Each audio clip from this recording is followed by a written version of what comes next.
Good morning, good afternoon, good evening, and good night to you all, wherever it is that you are joining us from. We are happy that you are here. Welcome, welcome, welcome to another conversation, another live, another talk as we go on into it about track and field. And as we know, great things had happened over the weekend, and we are still looking forward to greater things to happen in the coming months as it relates to track and field in the space. Good night to you, Xavier. How are you doing? Night, Latoya. Good night. I'm doing very well. Thanks for having me tonight. I'm happy to be here. Shout out to all Definitely. my fans.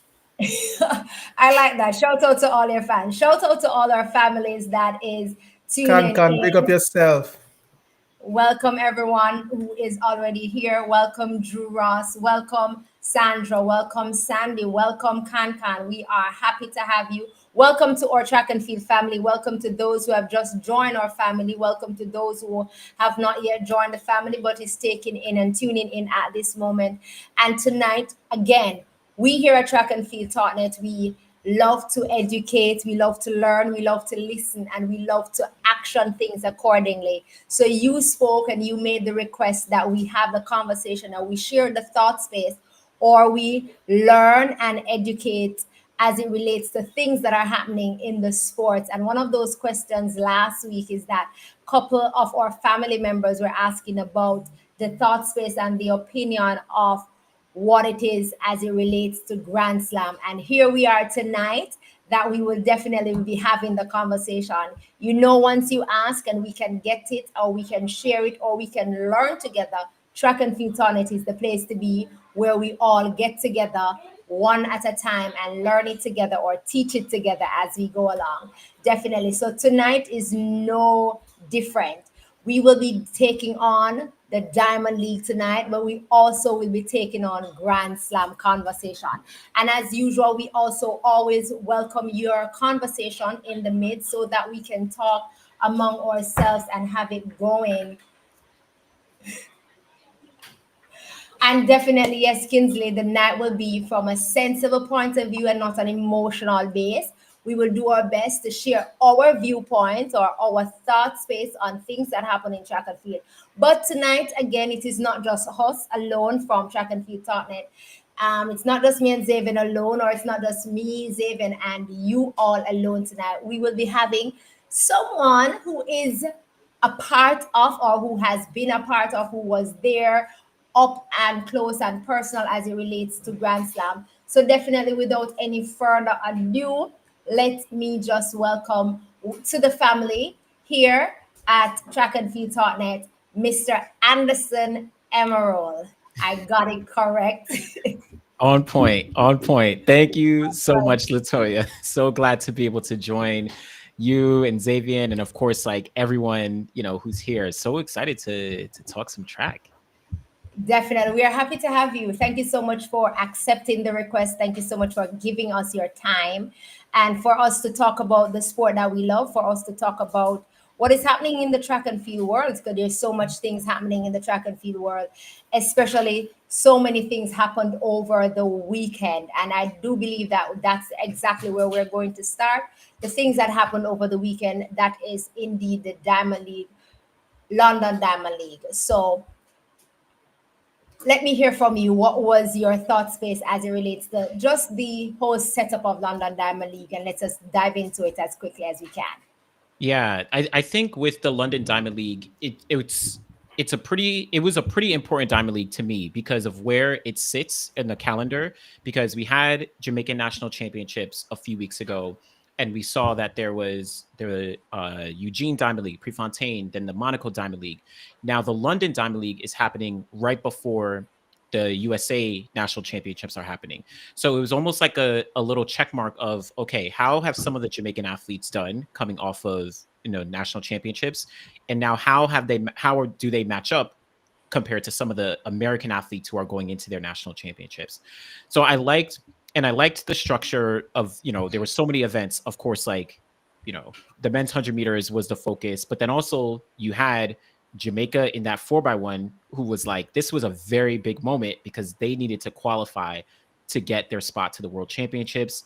You had Julien Alfred running. So overall, just like first impressions, this was to me a very, very good meet that had big implications, but also really produced a lot of the athletes it produced. Definitely, I agree with you. Xavier, any take on that? Definitely agree with Anderson. It's the point that I do agree with. It's midpoint. It's after the Jamaican trials to see where we at as Jamaicans, and right before the US. So the true test is the true reflection will show where we at, because part of the thing early this season we say Jamaica trials was too early, and we're not sure and where athletes will run up to. So halfway there, we should say last week they run this. The US trials is next week. We could a good measuring stick in a Jamaican term. I love that Anderson started off with the Jamaican trials being where it was and the American trials being where it is also located, and Xavier kind of backed that up, because one of the thing is we would have been aware that there was a toss up about the Jamaican trials being where it is and it remaining where it was, compared to Americans changing their trials, moving it down to accommodate the aspect of the World Championship being at a later date than we are normally used to. And I must say, I appreciate the fact that Jamaica trials remained where it was, because it gave Jamaica an aspect to kind of allow their athletes space, breathing space, and allow their athletes time. And we saw that after the Jamaica trials, or Jamaican athletes actually needed that time or needed that shelf life to kind of refocus and gather, and also now vying to get times in. So I actually love that point of view. And actually, I think I am going to actually like the change of the World Championships, or the Global Championship ending the actual season, therefore meaning the Diamond League will end before the World Championship or the Olympics happening. I think I'm kind of feeling like I like the feeling of it, because it gives an open ear for athletes to basically be able to do both, in terms of run their national championships and also make money after running their national championships, and also make the timing and give them an avenue to get some more race ready or races under their belts. So I actually do think that it's a good thing. So let's just now dive into the Diamond League. As we rightfully said, there's so many things that happen in that, but let us start at the good night to you, everyone. Let us start at the basis of before we start with the men 4x100 meters. Let us start with the women 4x100 meters. The reason being because the men 4x100 meters was actually the event that a lot of persons were looking forward to, based on the value that it holds. But we saw a woman 4x100 meters happening in the Diamond League, and even though Jamaica never needed a qualification for the women 4x100 meters, we actually saw Jamaica seeding a team for the women 4x100 meters. And Xavier, I'm going to take your viewpoint first. What was your thought space of that 4x100 meters for women? Surprising. Just the makeup of the team. Not the makeup necessarily the athletes, but how they were staggered around the track. I like the view. I like whoever put it in place. I liked it. Something different. It's training ground, so you try something different. Um, Sherrick on the out the blocks. Pretty impressive. Surprised too, because then you have a Brianna Williams, like the trading places. So it was really good to see that they were able to try something different. Not sure who was the mastermind behind of it, but it was really a good look.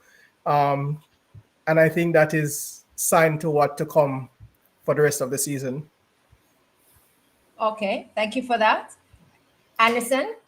Yeah, I was very interested. it was very interesting. I liked, so I think at first I liked the fact that Jamaica had the women run this because it's just, training, practice. Even if it's not, the exact team that's going to run at the World Championships, who knows what that will look like, but I like the fact that they got the opportunity to come together. Now, Sharika on the leadoff leg was interesting because we've never seen that before. Even going back to, I think, 2019, before she fully switched over to the 100 and the Oh, I 200, won. she was on the 4x1 but she was still running the anchor leg, if I remember correct. So that has been her spot every single time. So to see her run the first leg was very interesting. I don't know if it means that they're seeing what she looks like on the first leg, or did she need some training? I don't know, for like the 200 or something. I don't know. I mean, that's what makes it really interesting. But I just like the fact that they did get to run, and we saw on first leg, and even the inclusion. I don't know if like how Jamaica's receiving, but I know Janelle Smith, she ran on the second leg.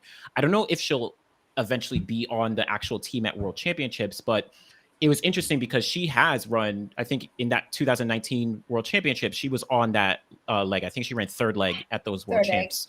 And she made the final in the 100. So she is someone who is pretty experienced when it comes to, Jamaican sprinting. But again, it'll be interesting to see what the actual makeup of the team is. But I think at a baseline, I like the fact that they got some practice here. That's a key thing I like, even if it's not the full team. Definitely. I was surprised. First of all, I was surprised for so many reasons. Number one, having a setup with a Sharika Jackson, as you rightfully said, we have been seeing Sharika Jackson running the ankle leg for so long. However, we are aware that a lot of persons have been calling for the change of Sharika Jackson not running the ankle leg. And I don't know if that was something that was thought about, why it is that the change came in this aspect, or if it is a case where, or if it's a case where they are working on something for Sharika coming out of that blocks, whether it be for her 100-meter run or for the 200-meter runs. So definitely seeing the switch in terms of having the starter, because I called Brianna Williams the starter for Jamaica, having the starter now come to the place of anchoring and having the anchor come to the place of starting was a big surprise for me.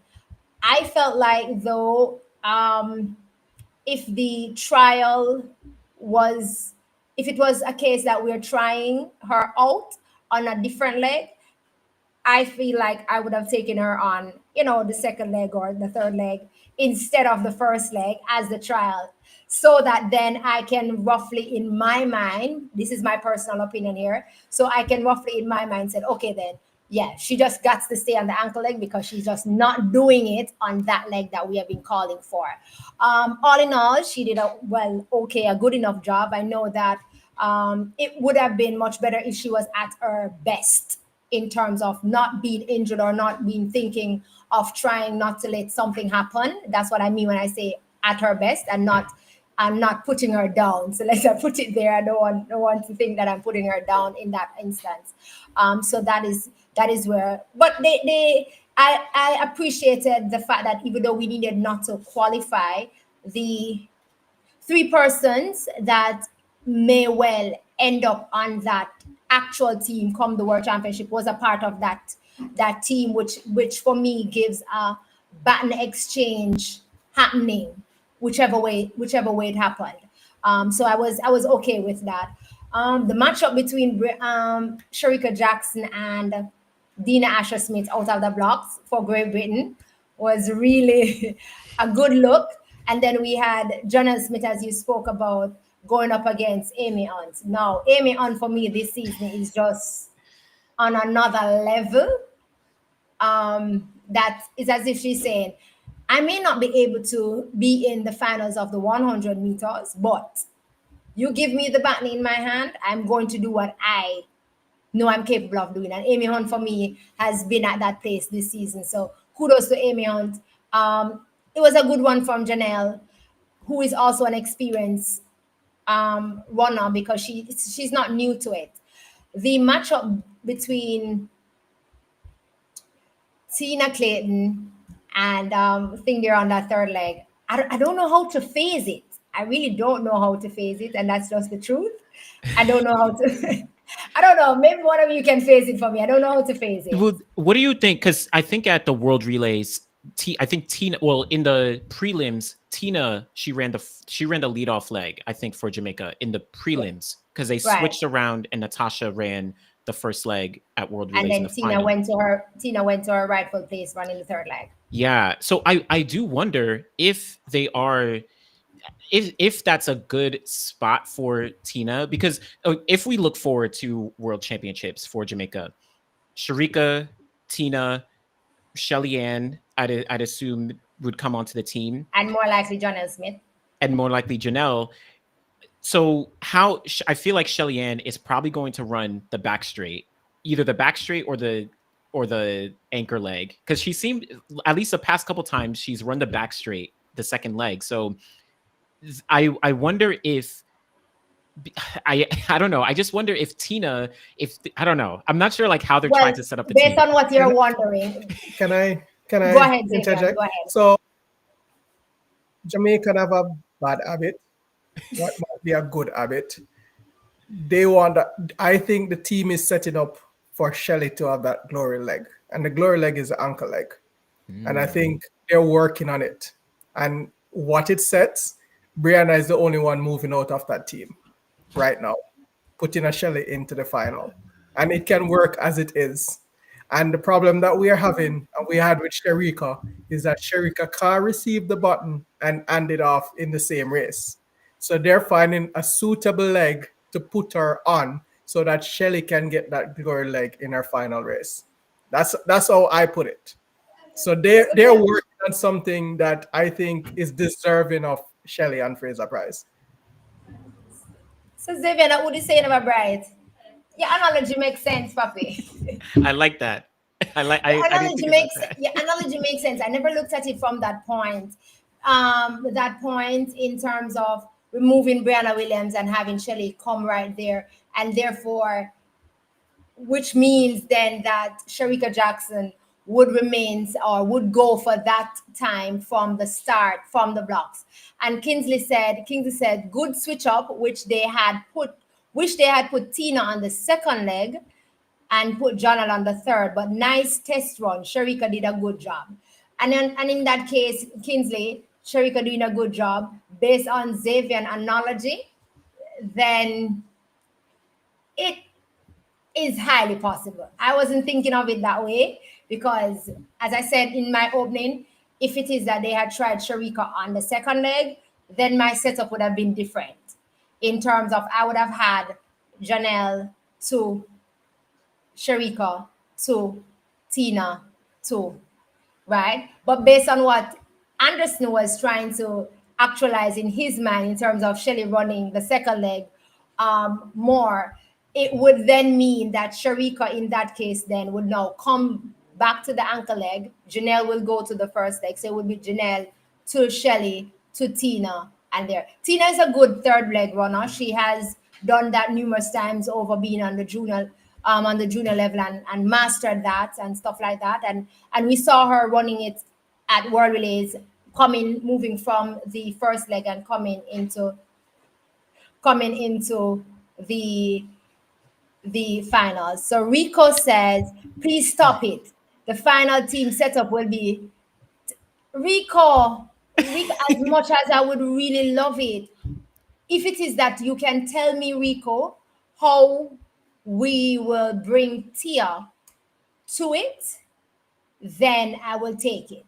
I think, Rico, you would be bringing Tia to the team based on ranking because she's ranked high, and just be bringing her just for relay reason. And that is if she is fit, then I would take her.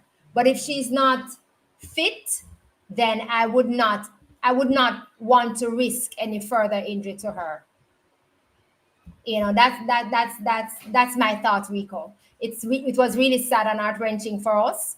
I mean, I remember Anderson and I was so squeezing each other's hand when we saw that pull up of her, like it was just heart wrenching my to see. gosh. And then the fact that continuously she's been pulling out of meets. So we don't know where she's at the moment. Kinsey said, them girl better work hard because giving Shelly the glory leg a year, she isn't even 100%, makes no sense. But Tina on second leg is not a bad idea. Well, Rico, thank you for your education. Rico, Rico said that his source close to the camp can't reveal it too much. But I guess he's saying his source close to the camp is saying that she will be a part of the team. I mean, it would be great for Tia to be. I think that would be the perfect team. Tia, Tina, Shelly and Sharika in whatever order. But I think if the source says she's healthy, then that would be great. But I think it's we just don't know what her status is for now. And I think in the time being, Janelle is a very experienced runner. But I do like that idea, Xavier, of like setting up for Shelly to have that glory leg to end off her career, on the anchor leg. It's just it'll be interesting to see like where they lock in with with that order, because going up against Dina, like I feel like Sharika did her job on that first leg, but going up against Dean Asher Smith is very, very fast from the start, from the blocks. Depending on who the USA has on the start leg, they can also be very strong.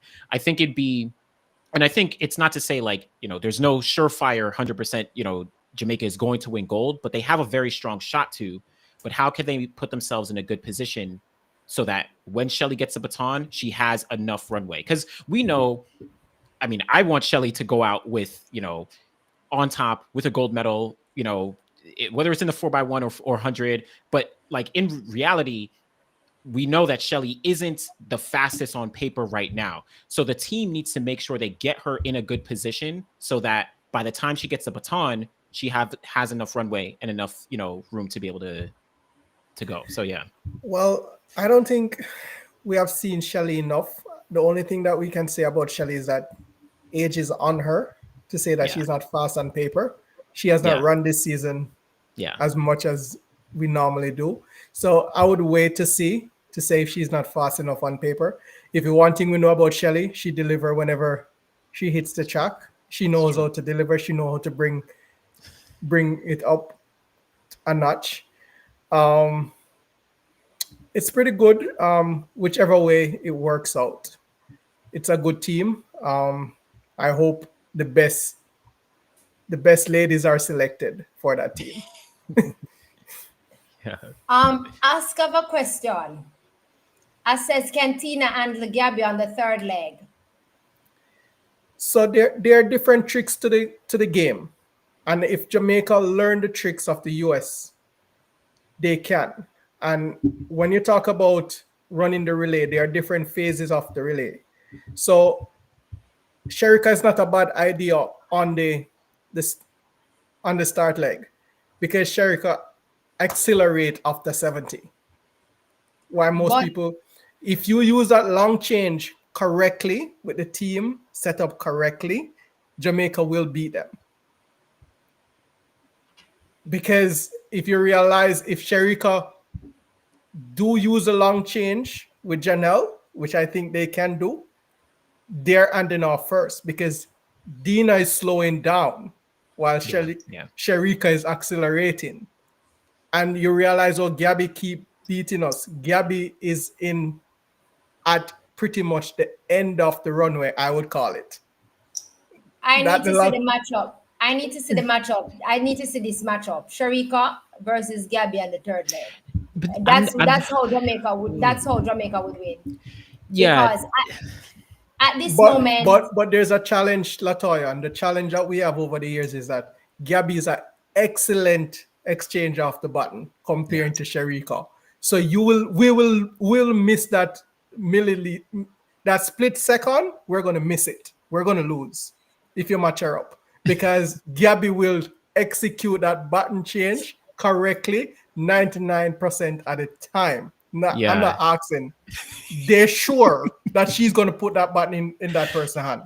Then Xavier, we're not going to get a goal, because what you're saying to me now is we currently Jamaica don't have a 200-meter runner to match Gabby. No, it's not.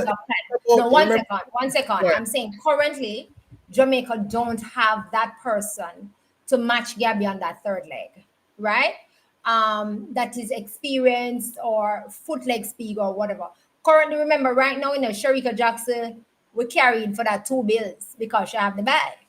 And we know that she's going to get ready come September.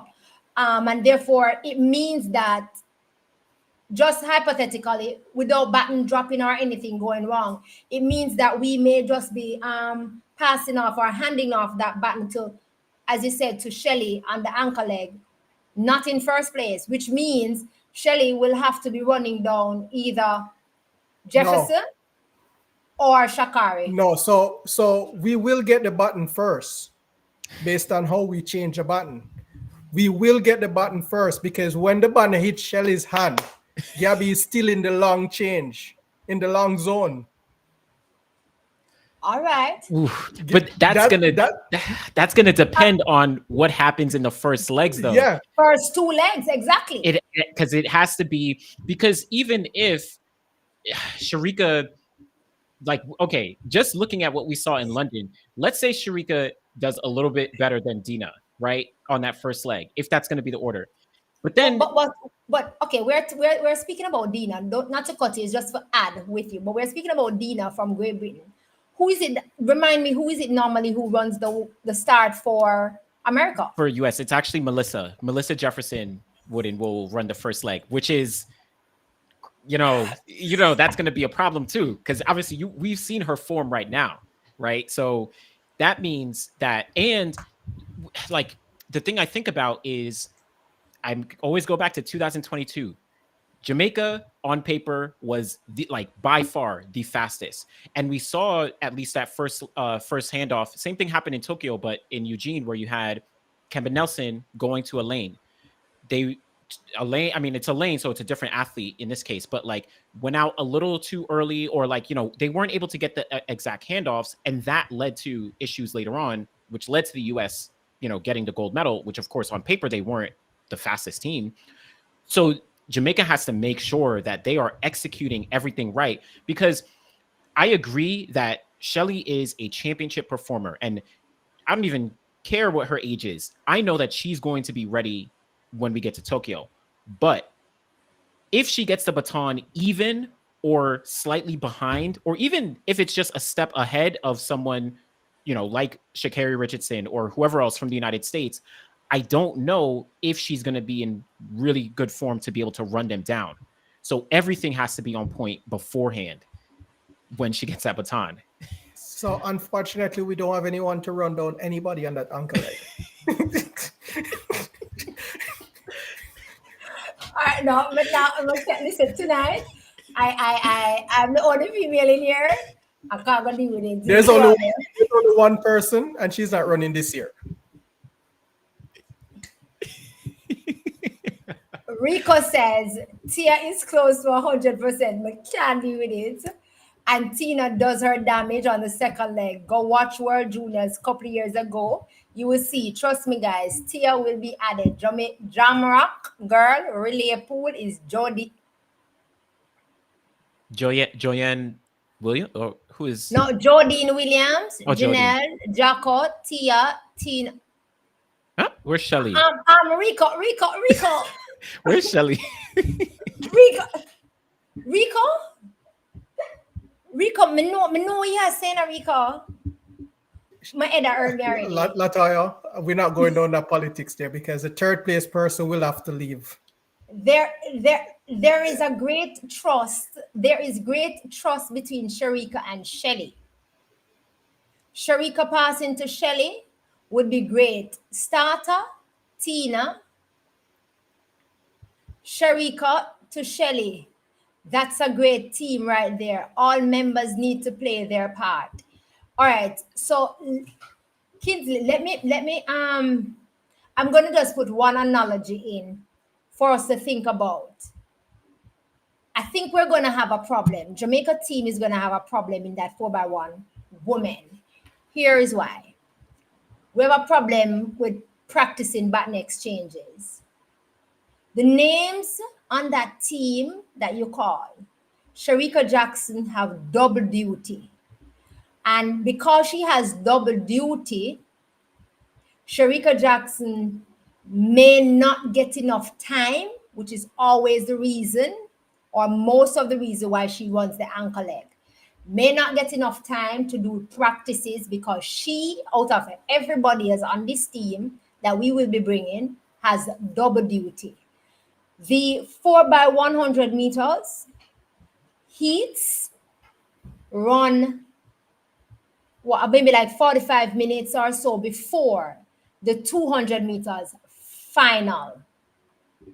Therefore means Sharika Jackson will not be on the heat for the 4x100 meters. And then it means likewise the same thing with Brian Lavelle, because he has just the 200 meters, but the 200 meters final runs before and runs after the heat of the 4x100 meters, which then brings us to having both of them coming into the relay for the finals. So, yes, the pool of ladies will get us into the finals once the baton don't drop, because everybody has come for that personal reason there, and the 100-meter runners would have already angled them business from day 2 and have a lot of time to practice, except for Sharika. So we may not get what we are thinking of having a Shelly run the anchor in that case. May not. I'm not bursting the bubble. It would be great, but we may not based on that. I'm just saying that. I'm just saying that. You know what I mean? I'm just saying that. Jamaica will be fighting for silver and bronze in that relay. Jordine and Janelle can't do much damage, and it's just the truth. Tina to Shelly.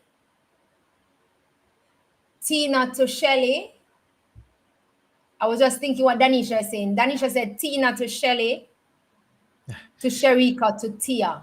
But this is the we're issue. Confident about a Tia thing there. We're confident about a Tia thing there. Yeah. I realize that we're family. We're confident about the Tia thing. And like you said, it like Sharika running the third leg, it's very tricky. Like I don't know. I don't think Sharika is going to be running the third. It seems like she's going to be on first or anchor, and the team is going to adjust around that. I think I wouldn't be surprised if it eventually comes out that she eventually does run the anchor leg, possibly. But it seems like first or anchor is going to be likely for Sharika, specifically because of, like you said, she won't be able to get that practice because the 200 she won't run the prelim, so she has to just be able to hop in, where she can. All right, the woman which I never thought would have taken so much out of us, did take a lot of us. Let us go to what we went for. The males 4x100 meters came into this Diamond League with a focus, with a reason, with a purpose, with everything on the line, all stakes on the line, and therefore we're angry business, We're angry business. So we just need to now talk about how we angle the business. We saw the lineup with Rowan Watson handing off to the man himself, Mr. Oblique Seville, handing off to Kadron Golson, handing off to the fastest man this season. I think. Yeah, Yep. I think I'm correct. Yeah. None other than Kishane Thompson. Xavier, take me through your thoughts on that. Last week, them didn't want to beat me up, so I'll keep quiet. The only thing it's early time, and we always struggle with button changes. I just think that if over time we work on the chemistry, I think the team could have gone faster. I think the final button changes were a little bit concerning for me. Kishay need to work a little bit more. He went out. I don't think anybody would be able to catch him if he goes out too early. So it's just pretty much working on the chemistry of the team. I know that there would be addition to that team. So this not might not be the final team, but it's pretty much working on the chemistry for whichever gentleman that is compiled to run. And we do have suitable changes. So is wait and see. We needed a time, and we just need to wait and see. And I don't think we'll see any races until the first round of relays come Tokyo. So Okay, thank you for that, Anderson. Take me through Yeah. your thoughts. I think for Jamaica, this was get your spot, solidify, qualify, get your spot. That was the goal, and they achieved that goal. Now next is okay. You need to get out of the prelims, make it to the final, and then get a medal. So those are the next three steps: get out the prelims, make it to the final, and then get a medal, and then possibly potentially get gold. But I think I think they have to make sure they get a little bit of work between now and the World Championships in September to practice that baton, because like just like we saw in Tokyo, that handoff to Kashane was not great, and it looked very similar. Jamaica was very close in London from not making it, but they did it. They did it. So I'm glad, because I want to see Jamaica there. We know that Jamaica has the potential to win a gold medal, of course, to challenge, the United States, Great Britain, South Africa. They have the potential to. They have the on just foot speed alone. You have Oblique, Kashane. You add in, potentially Akeem. I'm assuming Akeem will join into the team. And whether you use Rohan Watson or, Kadrian or Brian Lavelle, right? Depending on how he can maybe run the final, Christopher after Taylor. Wait, Christopher. I don't know. With the Anderson talk. Anderson. No man Xavier. No Xavier out of an air. Oh my gosh. But I mean, I think they just need to make sure they do their job, because they have the potential to win gold. And I'm going to be honest, if Jamaica doesn't get on the podium this year, that would be really devastating.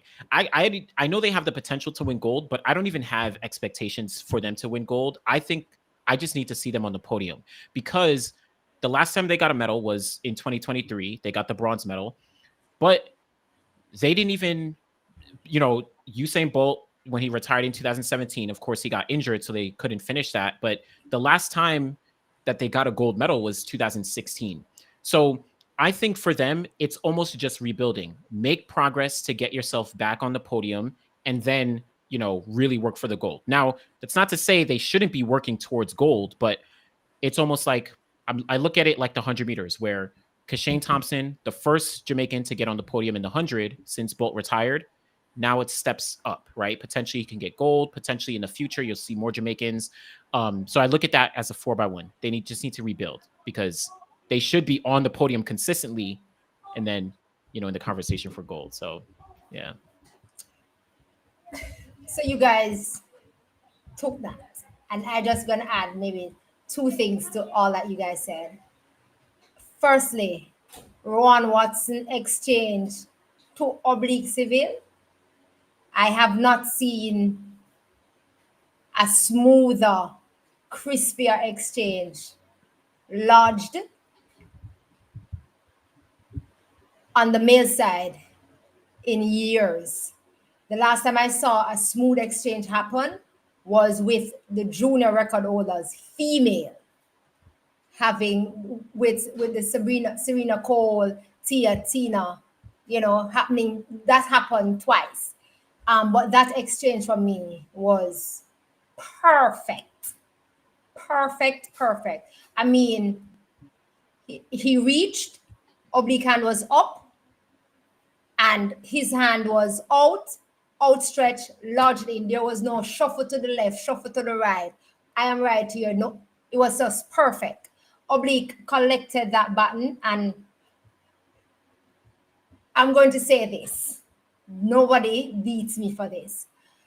That stretch that Oblique ran, that ran from Oblique, reminded me of the beast in Johan Blake.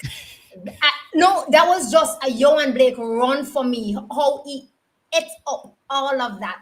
I mean, we saw Johan Blake doing thing, and that run from Oblique Seville made me say, yo, dude, you is the man. He angered that second leg so perfectly that right now, me there say, Brian Levin, and I really have no space over here say now. Because I only more again a second leg to the way he dealt with that. Perfect, perfect, perfect. The exchange between Oblique Seville and Cajun Goson. The exchange was safe and therefore it was slow. And that was just the issue with me for me. It was because it was safe, it was slow. So it wasn't perfect as what we saw first. But it was slow, but it was safe. Cajun Goson, you exceeded person's expectations. I am going to say that. I've heard it Saturday numerous times that you exceeded a lot of person's expectations for you on that leg for many reasons. But I will say this, Cajun Goson this season have been putting in the work and it has been seen. He has been making himself available and I appreciate that from him. In angling business too, pan him leg, him angling business, even though the exchange, when we get to the exchange where him come off, but his round that he ran was a really good leg for me. The exchange between Cajun Goson and Kishane. Cajun Goson did him job. People, Cajun Goson did him job.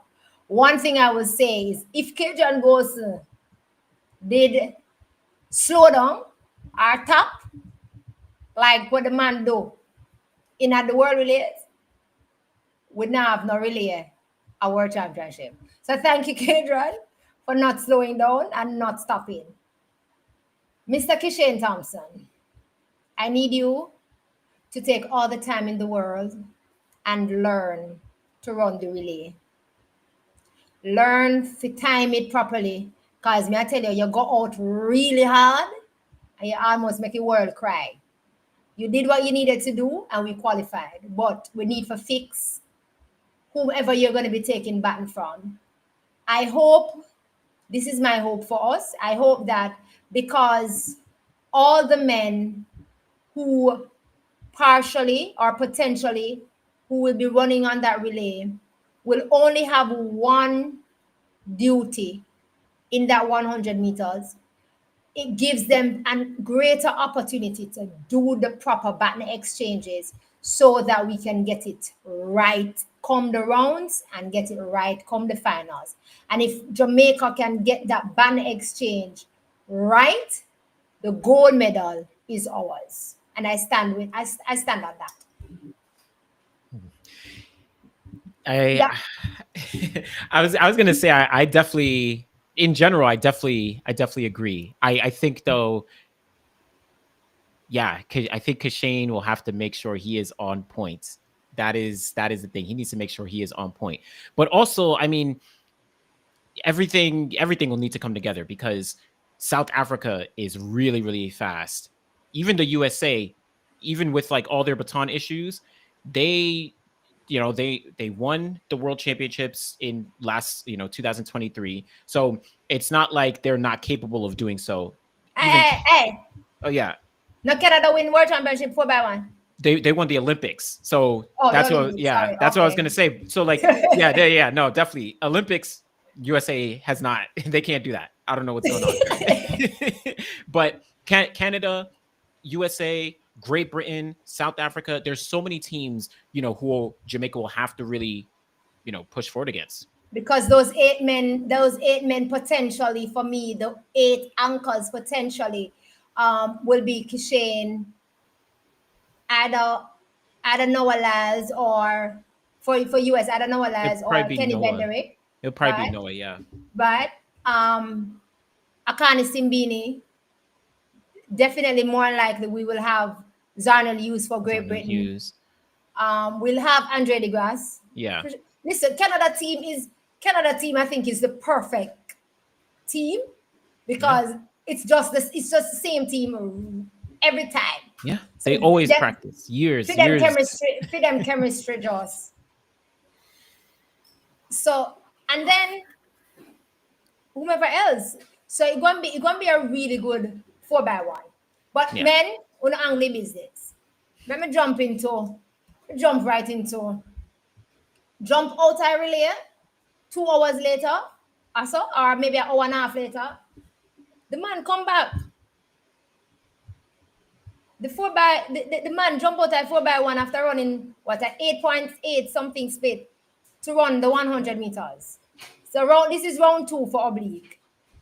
What do you think of a team Oblique Seville, Akeem Blake, Brian Level, Kishan Tom? If that is the lineup, that not gonna work. But at them 4 man there, potentially will be the men to run the finals, potentially.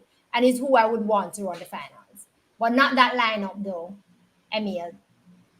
We saw the men 100 meters. I would just speak my quickly truth and be quiet and allow the men to speak about the man. Oblique Seville, civilian nation. I mean that 100-meter lineup was a really pretty good lineup.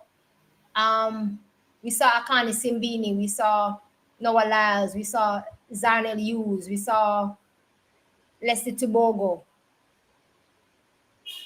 Really good, really good, really good lineup. And for Oblique Seville to have run that leg in that 4x1 and was able to come back and do the damage that he did, I would tell you, him jump out of the blocks like him hear news or somebody throw some water, hot water with just that bubble pan the stove, as scratch him skin, him jump out of the blocks and never look back. The thing that I loved about the never look back is that he wasn't looking left, right. He was just dead focus, straight to the line, angled the business, knew what time of the day it was. And for his first Diamond League showing, for his first outing, was a really, really, really, really good thing. So, Oblique, again, you are the man. You is it. Just know that in your head. I think for me, he has been showing and kind of getting that in his head. At Racers Grand Prix, he ran down Kishan. And that was a good rundown. I don't know if he was testing himself, but that worked. Again, to have suffered a minor, setback in the trials, finals, and was able to come and run down so close and do what he did. Great run. Great showing again at London Diamond League. Oblique, I would love to see you more. So I would love to see you more outside of training and outside of Jamaica. I would love to see you more. It pays you to do that for yourself and for everybody. World is watching. My take. Xavier? Okay. So looking at the race, pretty much first I must say I have Oblique for goal for World Championship. I'm putting it out there. I have Oblique for goal. I'm putting it out there. Today, the 21st of July. We will have this to go back. 9:30. We'll have it to go back. I have the only person to beat him is himself. But looking at the race, I think a lot of persons were looking up on the matchup for Noah and Oblique. I'm not looking at Noah. Noah first 100. You have to look at the season competitors. Look at Simbini. And why I think it was a great race, because Oblique beat Simbini really bad. And he's the one that been running all season. So I use Simbini as a marker to say that Oblique as what I would say ahead of the race right now in July. He's ahead of the competitors. And when you start the show, Anderson said that US trials is coming up. So the marker is really Oblique and Kishane. Not so much Kishane, but Oblique, because Oblique been racing and Oblique this is the most competitive race so far this season, and Oblique showed quality and class. So I think the target is on Oblique back, and that's why I can say that it was really a good run. I listened to the interview, and I think it's a different person after that cry at Charles. I think he's a man on a mission, and I think he understands the game. And what I appreciate for Oblique is that we need to thank him so much, though. A lot of athletes over the years shied away from doubling at one-day events or a couple-hour events. They were like, I only want to run one event. But he ran the relay. That's loyalty to the flag. And then he came back and did the individual race for himself. So shout out to Oblique.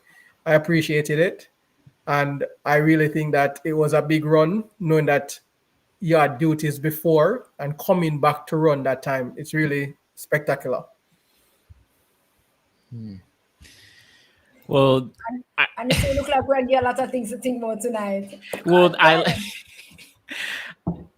so I'll start off and say I am very, very impressed here with Oblique, because his first Diamond League, well, he ran the 4x1 before, but his first Diamond League 100-meter race ever. He's never run at the Diamond League in his career. That's something that I've always thought of as like, that's been a detriment to him, because he hasn't been able to get that experience. Yes, he's run against, Noah last year. He's, and in previous years, he always runs against Zarnell because they train together, but he hasn't gotten that experience against a field like this, just like you were saying, where it's like this kind of high quality field. He's never raced against them until we got to the World Championships. So this was not only an amazing performance individually, 9.86. He destroyed the field. No one else broke 10 seconds. He had an explosive start, never looked back, and just kept going. That is a huge win, but taking down this field is also a big win in itself because of the names, but then also another confidence booster for Oblique, because he knows that he needs to consistently, we know that he's had injuries, over the years, but I also feel like there could be an aspect of like, people keep telling me I'm coming fourth place or I'm not getting on the podium. So he needs these to be able to consistently build confidence. And I really did like this race. Last year, before the Olympic Games, I had Oblique. Originally, I actually had Oblique ahead of Kishane. Like, I think maybe right after trials, I thought Oblique would still maybe finish ahead of Kishane when we got to the Olympics, because I felt Oblique had more experience at the Global Championships. But then when I saw Kishane last year go to Hungary, he ran the Continental Tour and he beat out Akani and he beat out Letsile. I said, okay, Kishane is going to finish ahead because Kishane was getting that international experience. This, I think, might be a marker for Oblique to say, all right, now I'm ready. I'm building more experience and I'm going to be ready to get on the podium. Now, for me personally, I'm not I'm not putting him on the podium yet. We still have 2 months before the World Championships. I'm gonna be honest. I don't think I could ever say he's gonna get gold, because I can't see a world where he's gonna beat Kishane. And yeah, I'll say that. So I believe he has talent, but like, I don't know. We'll see. But I do think this is at least a marker where it's like, okay, for me, it gave me more confidence to say, all right, you can get on the podium. I'm not ready to put him on my podium yet, but if he runs a few more races, throughout the year leading up to the World Championships against high quality fields, then maybe he might switch me. But this was amazing. That's what I'll say. I mean, I take your point for that. I know. I don't know how him stay and be training partner for Zarnell, because Zarnell just all the time, Zarnell technical Brazil from Oblique all the time, Why Zarnell? Me I beg you, give him that one at this time. Zarnell know every footstep Oblique I got make him just wait. Zarnell, me I beg you him just wait. Him say Oblique I just slow down right at the 96 meter. Me I just wait till him slow down. Zarnell, Mr. Captain, I'm begging you this one this time. Just the bronze me I beg you and the silver me I beg you, sir. I bronze me I beg you. At least that. Me I beg you this one. I begging this one. I begging it for all away. I don't come back. Find somebody over there. So. I don't mean anything by Zarnel, you know this, but I'm Jesus fan Zarnel. I beg you, man. 4 times I beg, I beg, I beg. I beg you, I beg you. So, guys, as we continue, I want to say thank you all for tuning in. Thank you all for also commenting and talking to us as we talk. And if you have not yet subscribed to the channel, do remember to just, subscribe to the channel. It doesn't hurt to do so that we will continue to do what we do over here, educate and learn as we go along and bring you good concepts and bring you good views and understanding of what is happening and taking place. The space is here for all of us. So we thank you so much for joining us tonight also as we continue. And definitely again, the final leg. Anderson, I thank you so much for being here with us, even though I realize that we are, allowing you to pick your brains a bit. So I'm being cordial because obviously I'm not Jamaican, so I'm being very analytical, and like I try to be as unbiased as possible, and I understand that I may have picks. That's why even when I was speaking about Oblique, I said I'm not ready to pick him for the podium yet. That's my honest take. And that is okay for you not ready to pick him for the podium, because you can share the reason why you said you are not ready. Exactly. So it's not about not being Jamaican, because you have commented on Jamaican athletes in good spaces and all of that, and give the pathway and give your viewpoint, because it's all about our viewpoints, our thought space, and what it is that we can use to back our thought space. So that's fine, and we appreciate that of you. Kinsley says, big up Blake too. He was gonna double, but UK wouldn't give the man in visa. Blake did a good job. He just hopped off the plane and ran. Under that circumstances, definitely, yes, he really, really did a good job to run on that field and coming forth. I mean, that would have been a jet lag for him also. So big up to him. And definitely, we know that once he is where he needs to be, things are going to go on. Yeah, right. I will say for Blake, I think this is also another big year for him where people want to see him at least make the final, right? Like he made the team to do that. Yeah, he has the potential. He made the team in 2022. He missed it in the last World Champs 2023, but he made it back last year. But he hasn't been able to make the final. Now that he's on the team now, he ran a personal best at Jamaican National Championships. How is he going to be able to carry that through to at least get in the final? That's what I think, a lot of people are looking to see with Akeem. And yeah, if he can, that'd be huge. I love the fact that you brought up that he ran his personal best, and there's something to note that just ran across my mind. And I know I'm correct. I'm not doubting myself on that. Akeem Blake's current personal best is also the personal best of his coach, who is one that we call Mr. Reliable in Michael Freital. And definitely, I am here to see him bring Akeem Blake further past that personal best, because I know it is in Akeem to do so once they continue to work. So great things. And I feel like, as you rightfully said, 2025, he has been putting in the work. So great things ahead for him. And I wish him all the best as he continues to do that. Kinsey said, Seville is the man. Him just need to medal now to cement his name. Kinsley, I hope you don't mean the medal has to be gold. I just want him on the podium at first go, and then him cement it for me. Courtney said, a healthy Seville will be contending for gold. 3 Jamaicans will be in the final. Sunday, 3 Jamaicans will be in the final. Kish, as you may say. Oblique Seville. Oblique has always been in the every. What? Oblique? Oblique at time for you go on podium for Zarnel. I end right there. Zarnel, me a beg you one. Look come over here and beg for similar nations. I mean, after we saw that, because we need to get into the bungle. After we saw that 100 meters, we saw Julien, the Olympic champion, went in. No, we're just going to talk about Julien. See, right there. We're going to talk about Julien Alfred now. Julian went in on that 200 meters, running a personal best, running a national record, running the world lead, running the meet time. Ju- Judra, slow down. What say we?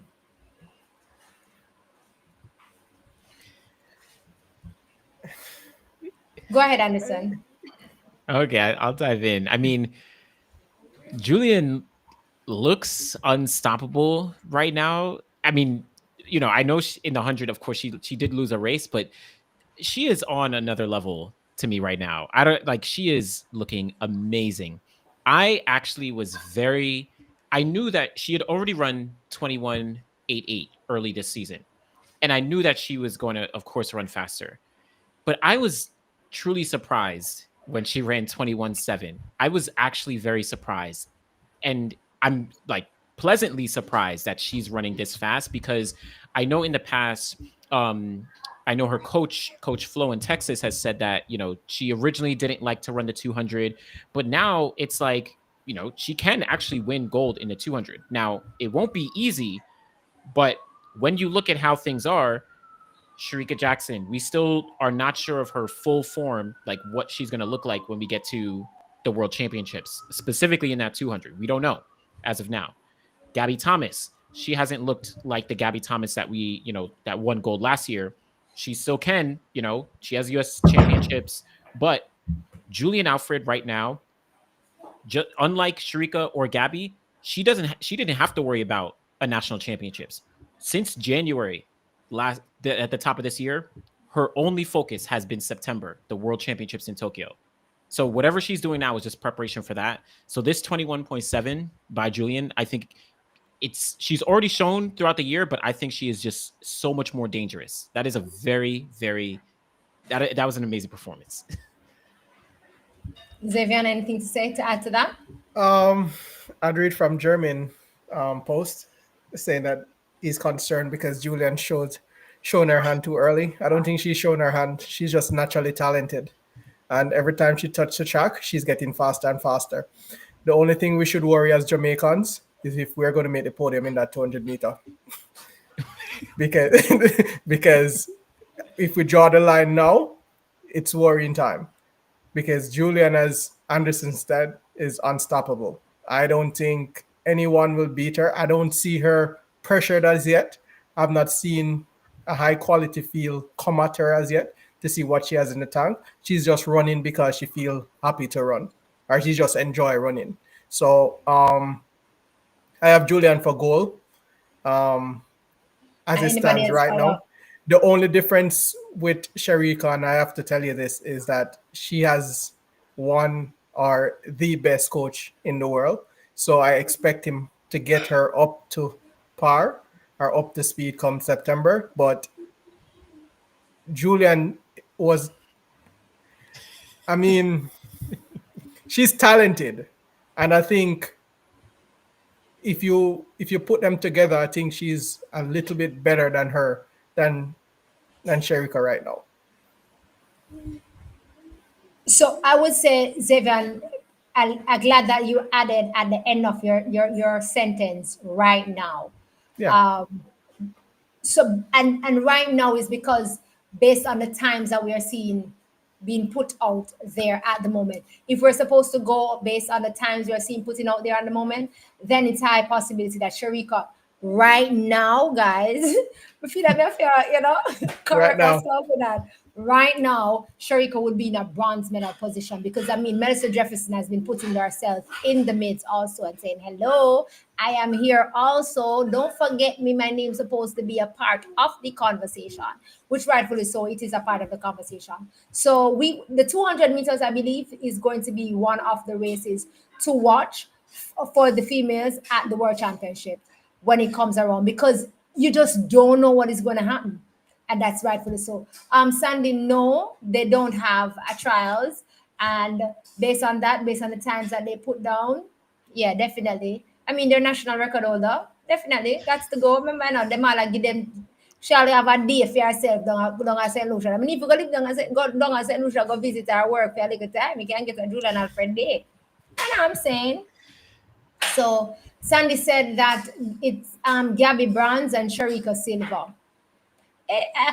I mean, Sandy, I leave out Melissa Jefferson. The girl, I've been whipping, man, whipping. Because Don't there was forget money. that. There was money on the table, Latoya. No, but no, she remember she did their thing last year. Money was on the table. All right, you still like when you say money on the table. Let's jump into money on the table. If Sharika fully fit, the goal is hers. That's what Kayla says. And that is understandable. If she's fully fit, then definitely it's going to be a matchup. And I think that's a wrongful. I don't agree with that statement before you go, Latoya, because the sport has changed and persons has improved. A fully fit Sharika may compete for the goal. Hey, you're bright tonight, man. Okay. You're bright tonight. All right. Sharika defender to the podium. I stepped up to the podium. Let's take this one and then we're moving right into it. The money is in the podium. German said, look at history since 2016 on the female side that has run the world lead in the 100 and 200 meter outside of Shelley in 2022 and Sharika 2023 has won the major championships. Zevan says that things have changed. It's So I don't. Listen, we always speak about what have you done now. Why don't we give Shelley the goal then? 10-time world championship. Give her the goal and tell her to stay home. Why we want to give Sharika the goal because of what she has done? no, the person said, well, you're rightfully so. And you just answer German question because Yeah, we're German, not giving no. the defender of Sharika, German says a fully fit Sharika is 21-4. No one is close.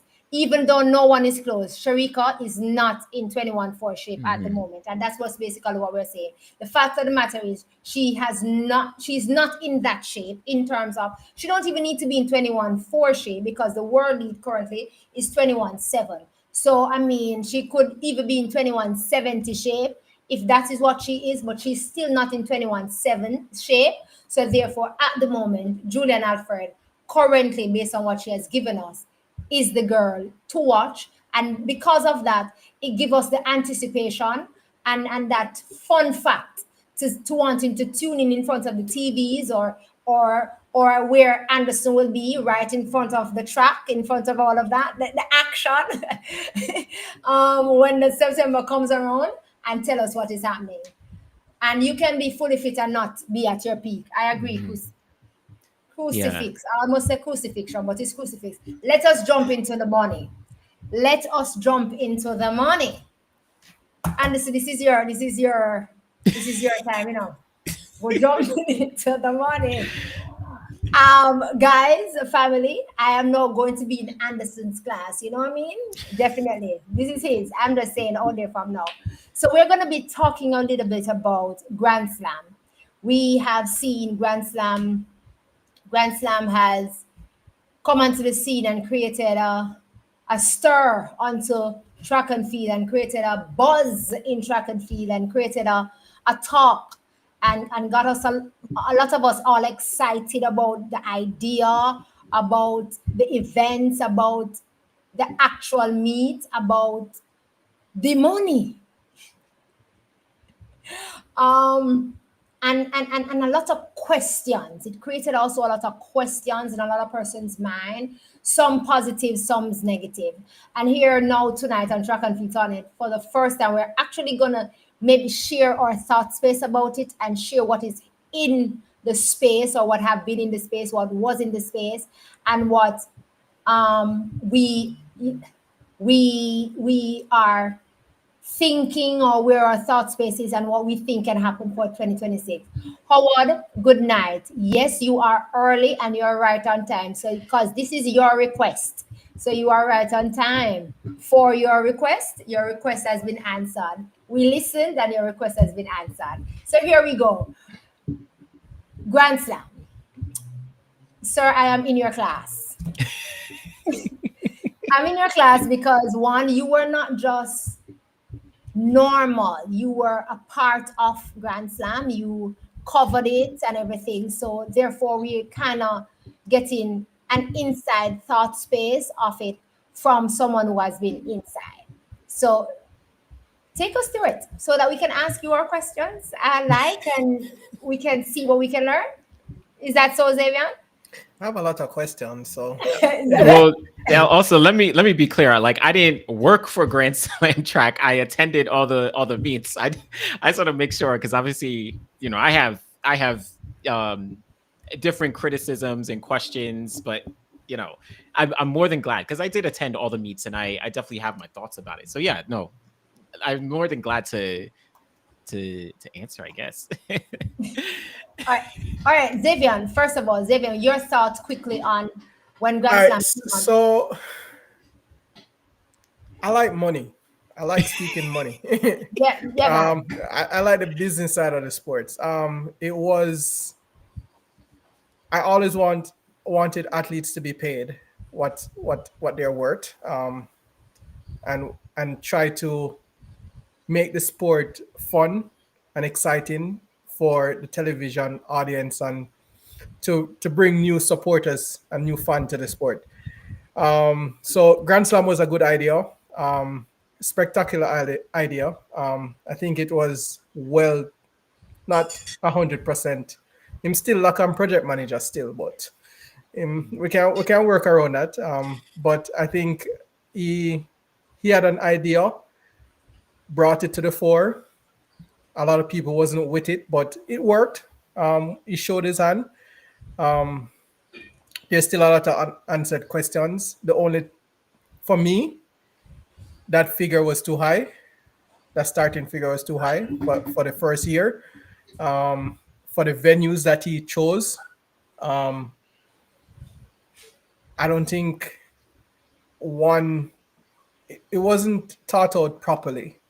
And my greatest concern was that figure, that buying figure to attract the athletes.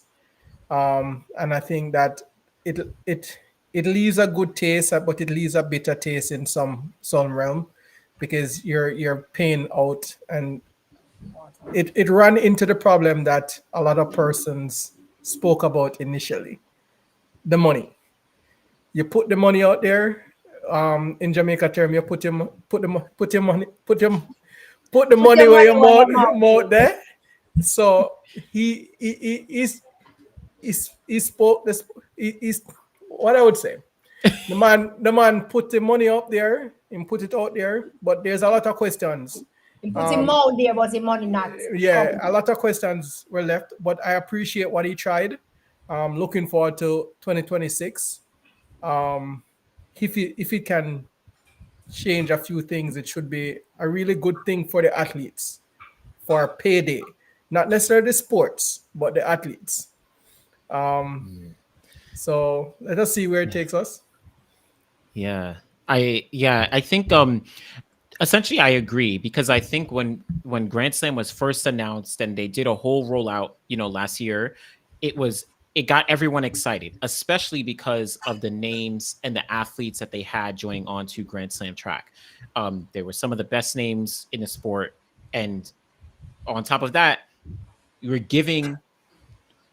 paying out all these athletes this amount of money, right? Like it was okay. The winners are going to get $100,000, or again, this is like the rollout. This is the announcements. Paying out $100,000. Even if you finish last place, you still get $10,000. And these are things that we had never seen in the sport before in terms of that amount of money. And there was so much promotion. The stadiums were, coming to Kingston and Miami and Philly and Los Angeles, which didn't happen. So for fans, for viewers, and for athletes, it was like really, really big. But I agree that there's like maybe things in the execution that I think in hindsight didn't come together, right? There was, different things that even, we don't even know that on the back end that, led to it not coming into fruition, at least, the first season being canceled.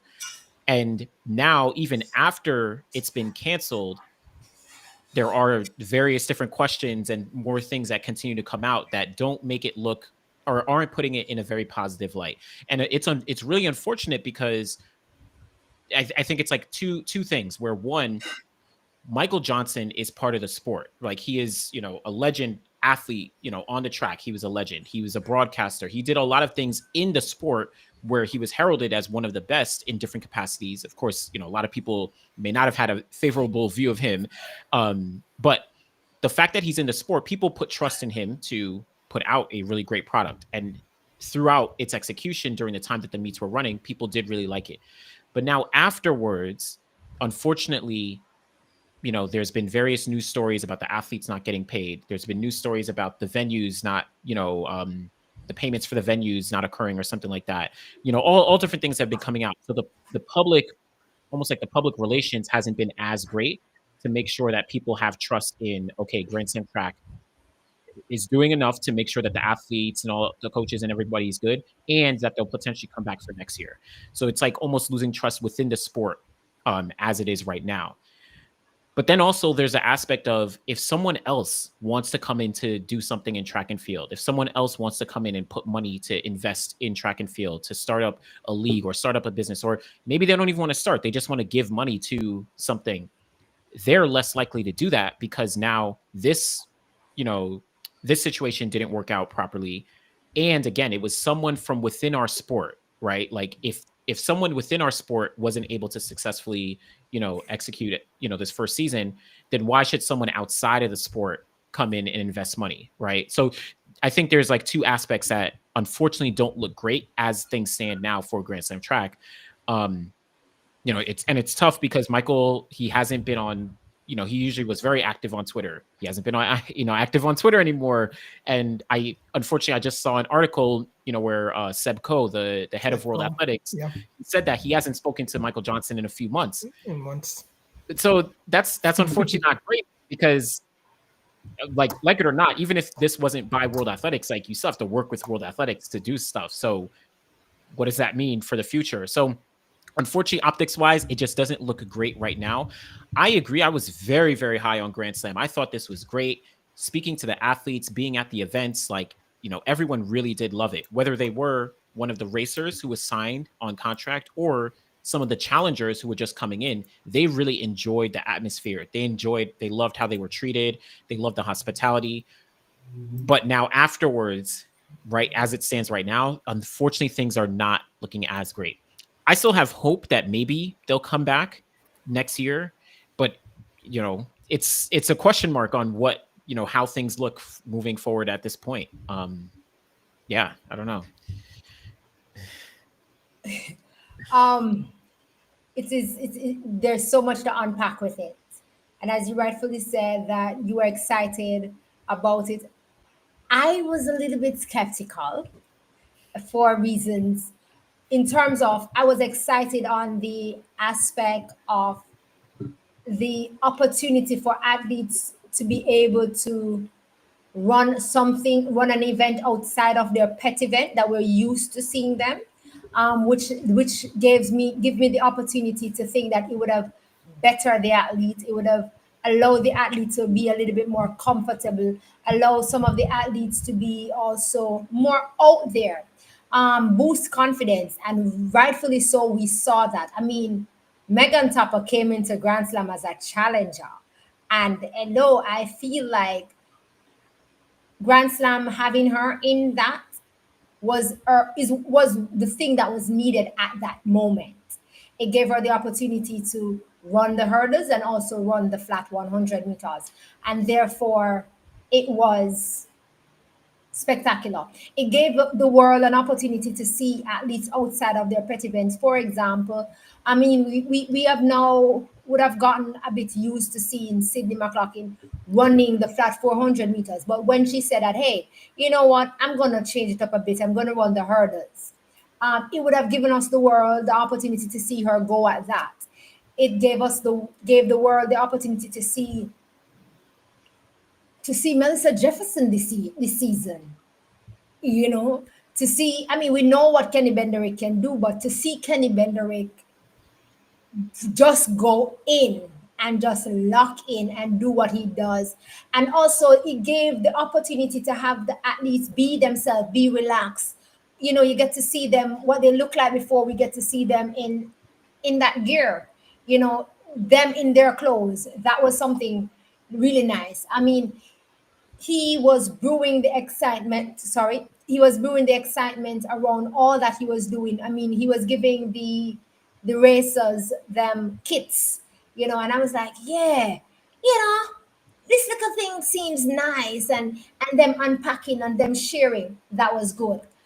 My thing was, if you are starting a league of the caliber and standard that you put it in, because as you rightfully said, he is someone of the sense of being inside, and you're starting it with $100,000. I had the reservation. I was saying to Xavier, if he starts at 100,000 2 years down the line, where is he gonna go? Because you can't come back 2 years. You can't give me 100,000 first year and second year. Now I take that, but year number three, the money have to increase. Is it that the pockets is that great? So I had the concern, and then I'm saying this is 100, this is 80, this is that, this is that. Everybody getting something. I sat down myself and I said, I work out the math. I worked out the maths that one event gets such figure. So you time that now by all the events, 8 winners across the board. You times that by 8 and then times that by 4. It's enough money. Money at all. And then so we were all excited about the athletes part of it. When we come down to the point of LA being cancelled, it brought, before LA even got cancelled, the tongue twagging between himself and thing there of Diamond League was just unnecessary for me. But a lot of persons blamed Diamond League person because they were saying, he is coming at Michael on a personal, vindictive way. And now that this is playing out, if we would go back to look at the pointers or the things that he said, we would see that it was true or factual. Therefore, we tend to wonder, was it just a talk? Was it just that you wanted to? I love the fact of your heart of wanting to help the sport, but in return, I think the sport has been brought into disrepute. Say. Let me tell you, Latoya. In any business, there are barriers to enter any business. And what Michael did, as I said, left bitter taste in a lot of persons in the business because he went and shattered the barrier of what athletes normally get paid. Mm-hmm. You understand? So that Diamond League thing that the back and forth, Michael should have understand what World Athletics stand for. For you to give an athlete 100,000 for 2 races for less than 20 seconds. Yeah. 50,000 a piece. Yeah, for less than 20 seconds. You're telling Sebastian Coe, and this is I just read the article before I came on the live. Sebastian Coe never stand with Michael. Because it's showing up World Athletics. This is showing up World Athletics, and the problem that we're not calling out a spade is Michael wanted to show up World Athletics. And it just play out the way it play out for people to see what it is. Because there's no way to cancel LA to the amount of money that you promised to the athletes. When I read an article that says that the stadium didn't get paid to host the event, and you're paying an athlete 100,000. And then you're saying that investors, what's the real reason behind of it? Before all of this, you could have tell us everything glitter will turn gold and you're going to the bank. Now it hit the fan, he doesn't speak to us anymore. And it leaves a bad taste for a lot of athletes. Remember, Noah started it out, Noah said this will be messy. Remember Noah conversation? Noah said this seem messy and him not going to get himself involved. No, Noah is going to say, see, I told you all. He has said that. Yeah, I'm still rich and you're still waiting on your money. He has said that too. So Because so Gabby insisting on our money, you know. so the article I read is that all the way back to Kingston, athlete has not gotten paid. They're promised it at the end of July, which doesn't make sense in any line of business. So I will put a little note into that. If my memory serves me correct, one of you can help me with it. That um, I think it did say that you will be paid the running money after it is subjected to the test, The drug testing. the The drug drug- testing, right? So therefore, I could understand that. However, my thing is that Kingston happened in April. Which drug testing you would have been doing that takes so long. takes so long? I know I hear, for example, I hear one of the athletes, one of our Jamaican athletes' agent, spoke on an interview where he was saying that, it is the norm that you're not paid same time, and it's maybe like 3 months later you're paid. But again, Kingston happened in April. We did Kingston, we did two more legs after Kingston. Is it that you are not paying out the event money? And is it that the show's money has not also been paid? Because if the appearance money has not also been paid, then we definitely have great problem. That I think is what is very complicated, or unfortunately not great for it, because even like we don't know. You have some of the agents, you have some of the athletes saying like, okay, these things can take a while, or we should have been paid at this point, but we don't know. The problem is there's no communication about it. And not saying that, Michael or Grand Slam has to come out and say every single little detail, but it's unfortunate that there are just these stories that are going out, and the conversation is going because, what, like, we just don't have any information or like communication around, okay, these are actually things that we're doing to address XYZ. So it just makes it, kind of, unfortunately makes it even worse. And that I think is a problem. Of course, on the business side, like there's issues there, and like I would love, again, I had a great experience attending the Grand Slam track meets, and I feel like just being there, watching the actual meets were amazing. Logistically, things went smooth, and like the athletes, again, they did great. But then obviously there was an issue because they wouldn't cancel the last meet without there being some sort of issue, likely some sort of financial issue. They came into the year with a plan. We're going to host 4 meets at a minimum, and then they don't host that last meet. Exactly. So, and now after that, there's no communication, unfortunately, around, okay, this is exactly what's happening, or like, these are the things that we're doing in the interim as we, want to make sure our athletes are supported. We want to make sure we're preparing for next year.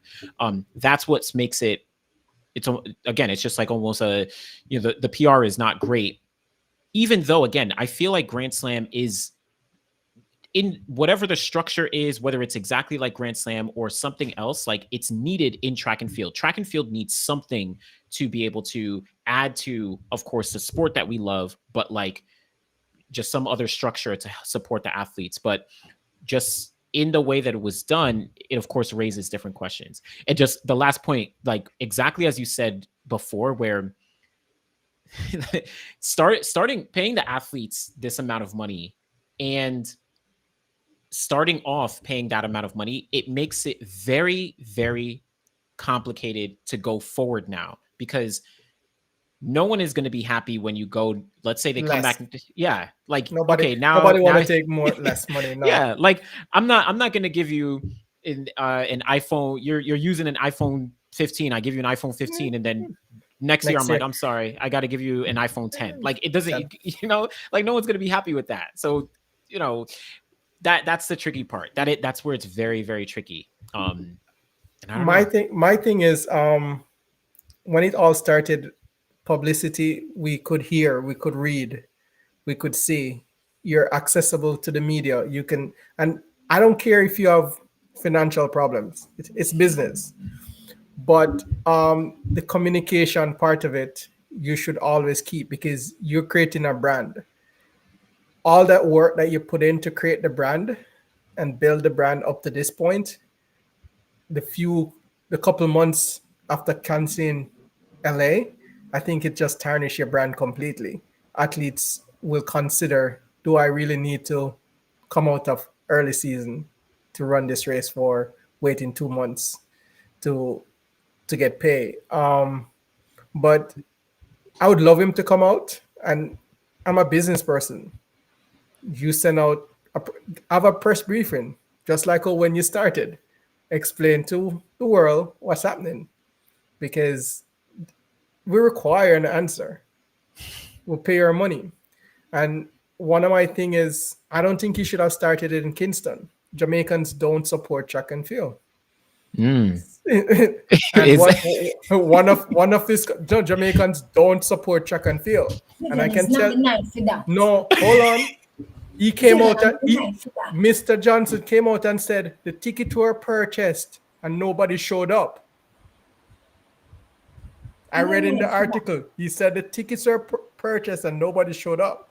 So he was hoping Jamaica to launch his product, but he should have done his research a little bit better. Jamaicans do not support track and field like that. It's very challenging. Sorry there. Sorry. So we over here having a conversation. And them cussing it. I don't know. I seen it, you know. Yeah. But because they're posing it to Anderson, I don't know, Anderson, if you want to comment. You I know you know who is asking you the question, you know. wait, in the chat, what's Yes, man. All right, I'm going to show you the main question. It's surrounding this thing over on that side of the world, the X side of the world. I'm not X toxic, you know. X have no filter. Yeah. So Anderson, let me Jamaica, go hold on there. Hold on there, time. Papi and Boss said Jamaicans support. The stadium will never I will do this over years. Our national trials have the most talented pool of athletes, and we can't fill the stadium. and it's bigger than that. That's why I said tonight is not it for it. I can bring No, back but they're saying that something. Jamaican don't support. The only thing Jamaican support is Champs. That's not track and field. That's But supporting high don't, school. no, but Xavier, tonight is not. You're going to mess up Anderson head, you know. Okay. Anderson, I must say, Anderson, you did a really good. Okay, let me stop. That video you did on Champs. Oh, I appreciate it. I appreciate it. Anderson, I'm a I wish I 40s, could. and planes move from every part of the US to come to Champs. They're not coming to watch track and field. They're coming to enjoy with their friends. I think I'll just say one thing on that. I understand where you're coming from because it's the idea that like every national championships, it's the question of, okay, why is the entire stadium not filled up if, you know, you have literally the best of the best? You know, Latoya, we were there. One of the reasons I came down there because I knew this was Shelly's. Shelly is one of the reasons I became a fan of track and field. But so when I come to Jamaica, I'm like, okay, I want to, like, I get to see Shelly. But in my mind, I'm also like, I thought, or I maybe thought that like everyone would also come see Shelly. So, No. But I understand. I do understand. Where do you live, Anderson? You're from Europe, right? No, I'm in New York City. You're in New York City. When the Yankees play, right? These are fans. When the Yankees play in New York, if Yankees are playing the Red Sox, the Yeah, yeah, stadium yeah, is full, right? Fordham yeah, Road yeah, is full. yeah, You yeah. can't get a train. Ugh, Those are supporters. Those are fans that spend their money to see yeah, a sports team. We're not talking about people that go on and say, "Oh, I like this athlete. I like that athlete." Spend your money and fill the stadium. Then I'll take back my word. When we yeah. can All get right. a national trial to fill the Okay. stadium or give us half capacity of the stadium to see the world's best, not even Jamaican best, the world's best competing, then I'll take it back. All right. So my 2 cents.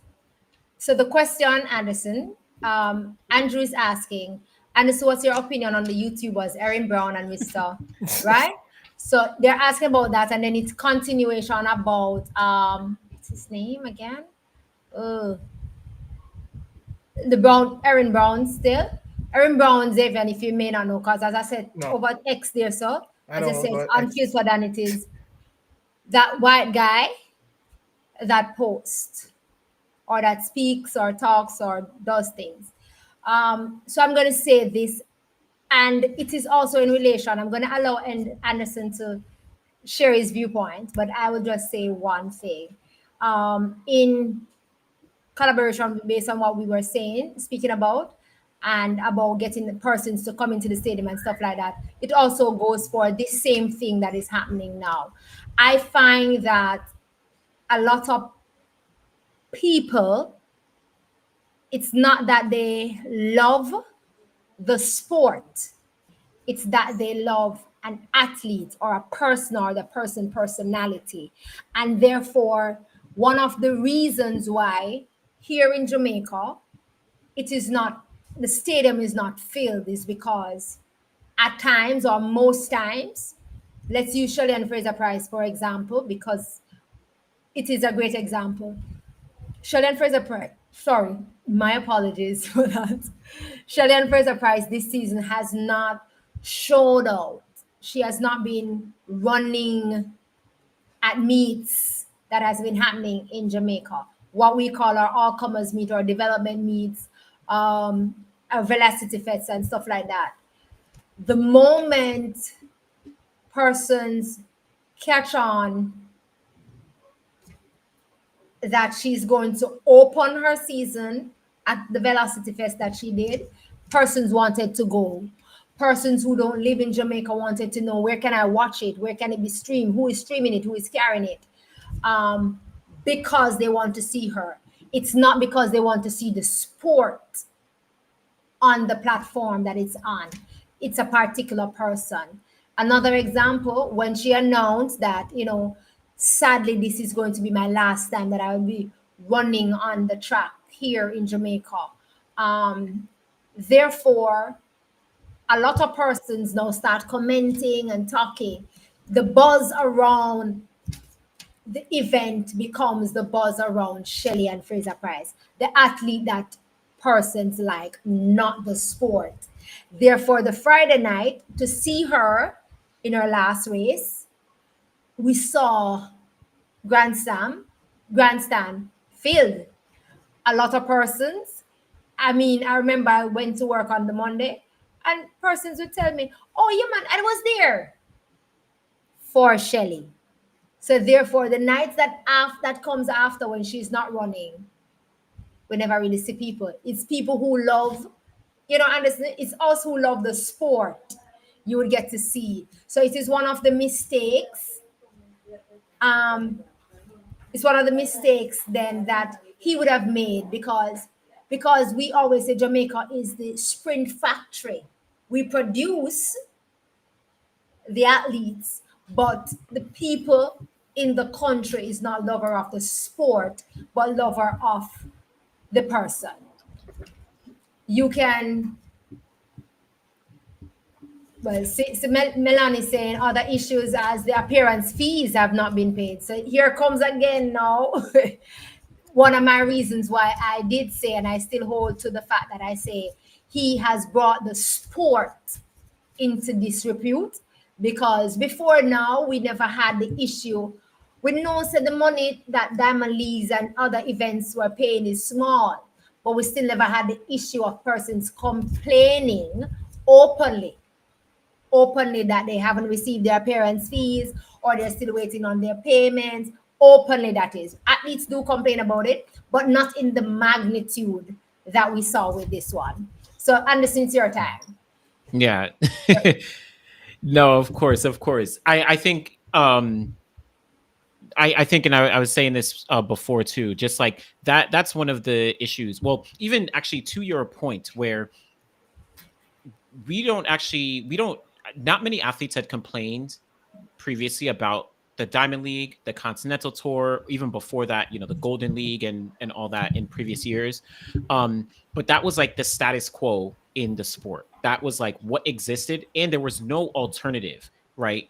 And the Diamond League, well, to a degree, the Golden League kind of did it, but like the Diamond League wasn't openly, bragging about the money in a sense where like, okay, you win $100,000. It was more about like, okay, you get the Diamond League title, you get a wild card to the World Championships, right? Those are some of the things that were the incentives for athletes to compete. There were, some things here and there that I've seen from athletes about like, oh, they got paid late in certain aspects, more so maybe smaller meets. But I think because there is the focus on Grand Slam was a lot on the money. That was kind of like the big stakes. And it was like about the money, these athletes getting paid. They had the, after each meet, they had the ceremony where all the athletes stand with the envelope. So that brought an extra focus onto this kind of like situation we're in now about like, okay, are athletes getting paid? Are these venues getting paid, et cetera, et cetera? So that's why I think it's becoming, it's like coming to a head. And then, like I was mentioning before, just that communication aspect of we're not hearing anything. So unfortunately, it leads to all these different questions coming up. And it's very tricky. I mean, again, how are athletes next year? Are athletes going to trust that like, okay, we want to sign on? It's just so many questions, so many different questions that we have. Again, I really was rooting and honestly still rooting for Grand Slam in whatever iteration it comes. I'm rooting for it to work because I feel like we do need something in track and field that is structured in a similar way or in some other structure than what exists to build off and or complement what actually exists. I like the Diamond League. I like the Continental Tour. I like all these different things that we have. Even if Athlos that's, trying to start a league. Like I think having all these different entities actually does work for track and field. And we need to pay athletes, but like, it's unfortunate that Grand Slam didn't actually work out because, and unfortunately now it's like even, things aren't looking as great on the public side. So it's tough. It's very tough. Very tough. Are you going to answer? Oh, this other question. Oh, I'm for Andrew. Honestly, no comments on that. I'm going to pass. Popping Boss is asking, how do you feel about having a league for track clubs? Well, that's interesting. I wonder what you all think, because in the well, I guess in Jamaica it's similar, but I was going to say in the US, like there's not like quote unquote track clubs. I don't even know if that's like a thing for track and field. Like even though, okay, Kashane and Sharika, they both run for MVP and it's the club, but like I'm not sure if people look at that like Kashane is on the same team as Sharika, like or like Tia and the Clayton twins, they train with in MVP as well, but like I don't think people see them as like Sharika and the Clayton twins are like on the same team. But I don't know if that's like well, they're on the same team when it is that, for example, we have something called, what's the relay called again, Xavier? Sorry. What's our relay called again, Xavier? Gibson relays. Right, we have Gibson relays, right? Yeah, we have Gibson relays. Sorry. We have Gibson relays, and recent times in Gibson relays, Gibson relays is a relay festival, like what you guys would have as Pens. And in recent times, we find that the clubs is putting their athletes out to run relays. So in that instance, we would have seen, if it is that MVP put a female 4x1 team together, we would have seen, those ladies coming together. Same as how we saw them run at the Florida Bam. meet, the meet in Florida, where it was just mostly MVP athletes, even though they said it was Jamaica because they're Jamaicans and rep for Jamaica. But in the Gibson relays, we will have that. It is where, a matter of fact, the fastest time for Jamaica based on teams was the season best for Jamaica, but because it was done by a club team, and that team would have consisted of Johan Blake and along with Akeem Blake and stuff like that. So we do have it in that instance, which would allow them to get a little baton exchanges in. So I think that's what they were speaking of. One other thing for me is that if Grand Slam is going to come back, I don't know how trustworthy or how confident athletes and also fans will be towards it. I think if they're coming back, or when they do come back, they would have to come back with surety and clarity, and some buzz. But they're going to compete against World Athletics. So next year, 2026, right? We have World Athletics Ultimate Championship. Gold medal winners are going to win 150,000 US. So you're competing against the sport itself. Exactly. And I think one of the good things that came out of this, I will say, one of the good things that came out of this is that he pushed the status quo and allow people to spend World Athletics to realize that, listen, we have to also step up our game, because we saw where they're increasing the money that they are giving to the athletes, based on, and that would have been based on the fact that he come out to say, you're 100,000 we're going to give. But then also, on the other hand, with this report coming in, if you're not speaking terms with the head of World Athletics, where are we going to really go? Because ultimately, one of the goals should be that he would want for the times or the things that happen in his meet to be recognized via World Athletics. And if that's not going to happen, then it's not going to really make sense. Also, I wonder if, Ultimate Championships will happen next year. They'll pay out 150K. And I think many people can assume, we'll probably never hear confirmation. I think people can assume that because Grand Slam track was paying so much money, World Athletics said, okay, we also need to match that. I don't know if there's a world where World Athletics rescinds that and says, actually, we're reducing the prize money now because Grand Slam track is no longer, here. Again, they may. It's a possibility. And I say that only because it hasn't happened yet, right? That meet hasn't happened yet. So it's not like they've paid out or like they've, anyone has an expectation of agreement. Yeah, exactly. Right. And that obviously wouldn't be a great look, but it would. Exactly. If they do that, that would be a great look, because you would now be putting a bait and switch onto the thing. I will now no longer be able to also trust you, because now if I'm hearing that, hey, I can win 150,000. Matter of fact, it's in an off season. Maybe I can try something different for that money. But the difference is, unfortunately, athletes don't have a choice with World Athletics, right? World Athletics is the governing body. Like, obviously, the Ultimate Championships is one thing, right? They don't have to go to that.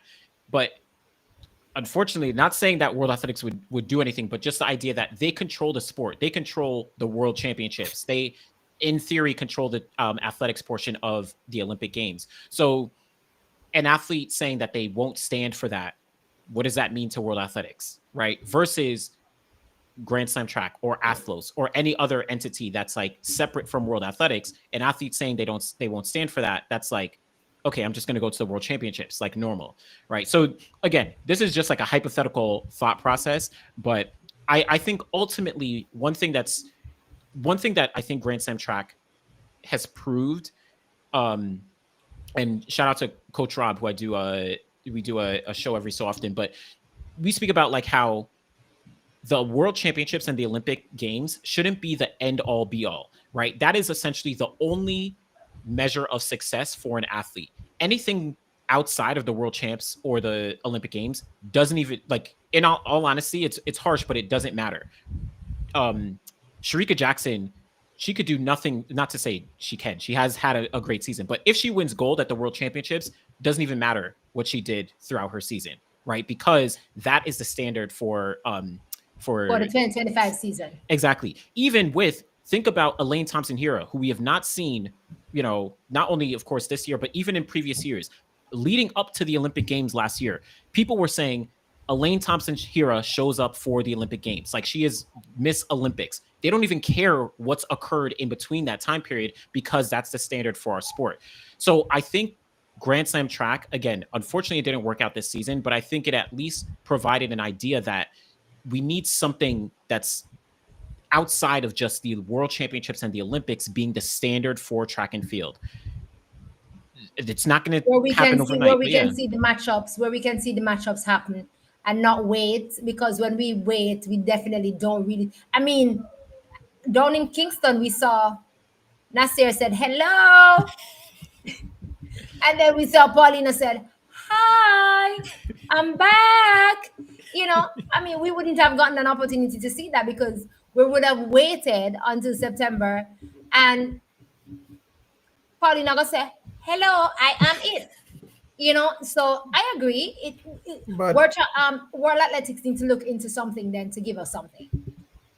Well, if the athletes show up, Latoya, the only events that athletes show up week in, week out are the hurdlers, the female hurdlers. You remember that statement? The only competition you can watch week in, week out to get world-class competition is the female 100-meter hurdles, because they are not afraid to compete. Every other athletes only look to major championship. They run sparingly. World Athletics, I have a thing for you. Can I get a sponsored race?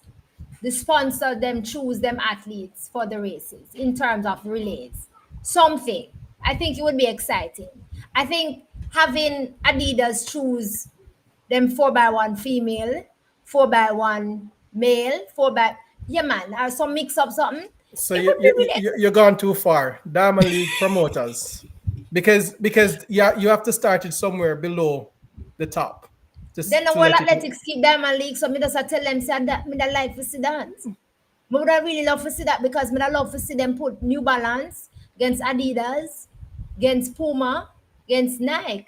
That would be a matchup, Remember now, Puma, 4x1 team, Elaine Thompson-Herah, Sharika Jackson, 2 other person. Nike would have go back for a Shelly. Them have Shakari over there. Or Melissa Williams. Brianna Williams. Yeah, man. That me I said. But I like to see some of them because something there. Yes, I think outside of the box. My brain is crazy. And hello, World Athletics. Look here now. You see if you world relays.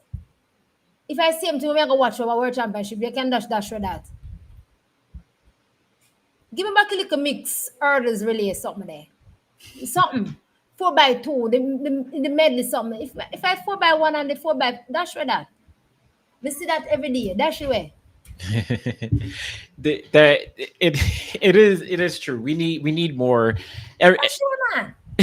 Everyone is everyone is unfortunately not open to run as frequently as the 100 hurdlers. That is the one. But I do. Afraid of nobody. They're not, and it's been like that forever. Like forever.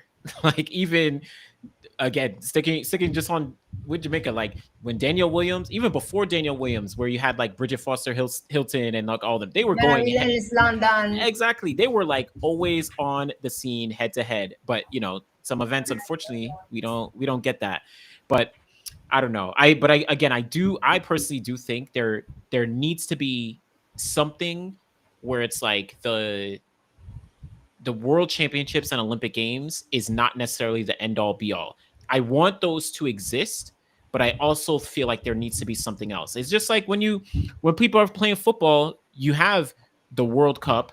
You also have, they play in the Olympic Games, they have their club championships. Like they have these different things that exist for the sport, for someone to say like, okay, I reached the pinnacle of the sport. No, Now, but go ahead. go ahead. We do have it, but the athletes don't show up. We have the NACAC, but then the major athletes don't show up. So it's not that they're not there. I know you were there, but No. I mean, we do have our area championships. We do have different championships that or senior athletes don't participate in to pull that audience. What is it that we had? We had World Cup. We had World Cup. We don't like Ibaki World Cup. When we had Noah Lyles, Taekwondo Tracy. Oh, that was Continental. Was it? It was like Continental Cup or something like that. Like they ran on a World Cup. Yeah, they mixed up. So they mixed up. Yeah. Yeah. So World Cup, but you're grouping in terms of continents. So yeah. But I don't like to see something back like that, where you take somebody out of each something them on that continent there and mix them together. But you know what? We don't get to see Kishan and Noah on one team. You know so what? one person per continent. I don't even think we have all these things. There used to be Continental Cup. They have this. There's still NACAC. There's Pan American Games. I don't think the fans even treat it like it's important because some people not even know what it is. I remember in 2019 at the Pan American Games, you had Shelly Ann and you had Elaine. Both of them ran. I don't think many people even remember that. No, I'm not that. You see that? See, Papi said, I forgot about that. You need to know. Some people not even didn't know, say, at that games, we had Shelly and Elaine for one team. One time outside of the Olympic and the World Championship. Not even just on the relay. They both competed individually. Individual events. Look here. Who did member say 2023? Elaine never make a team. Individually, no way. I run the relay. She ran the relay. No. She went and run the relay World Championship.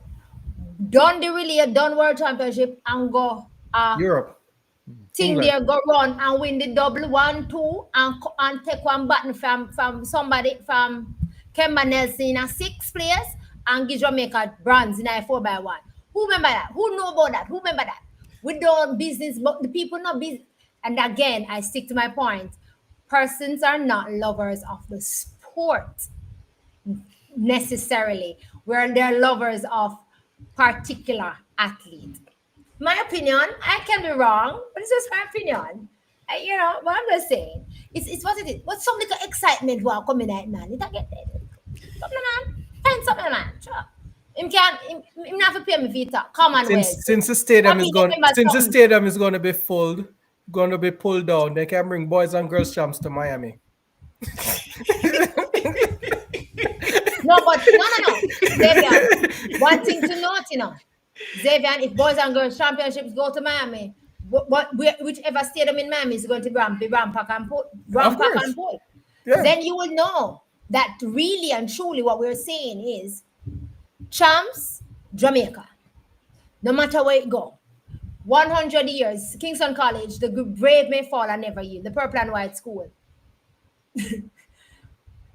celebrated 100 years, 2025. And all stops were pulled out for the boys to go to Pens to do the 4x4. If they lose anything else, just carrying home the 4x4 on those repeating aspect, greatest thing. If Jamaica decide to pull out of again, if Jamaica decide to pull out of Pens, nobody remember what that is. Nobody know what that is.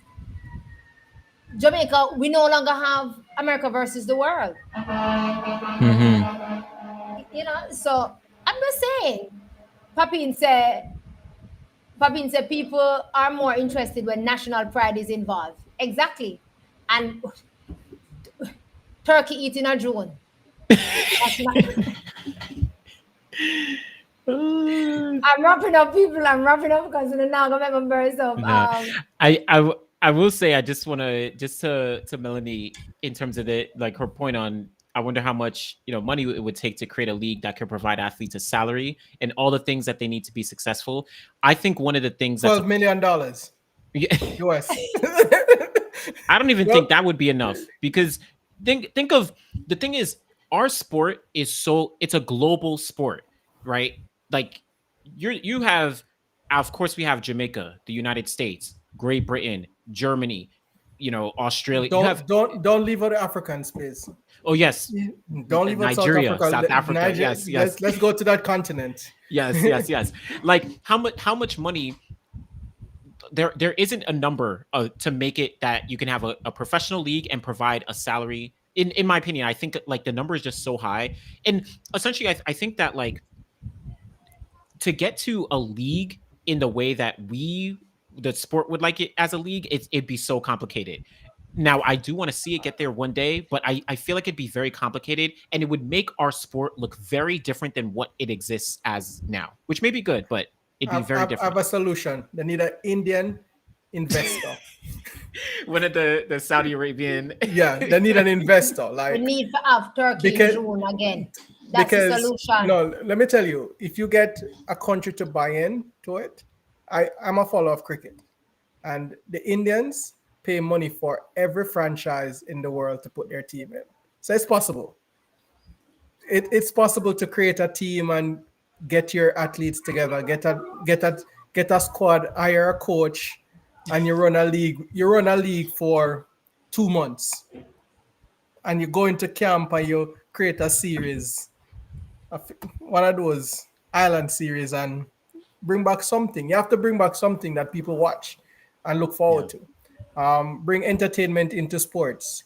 You mix it with entertainment. You mix it with with other stuff. You have to intertwine it with social events to make it work in Jamaica. So you have to make it feasible for everybody because you can't keep an event and you don't have entertainment. Jamaicans won't come. If you want your stadium to full, you tell Vibes Cartel you need to perform right before the 100 meter. Or he's the one that's going to fire the gun. So That's what they need. That's what they need. That's what we need for sure. Anderson, your final take on everything tonight. Before I even take your final take, we will be back. I'm asking, I saw that I got divided a while ago.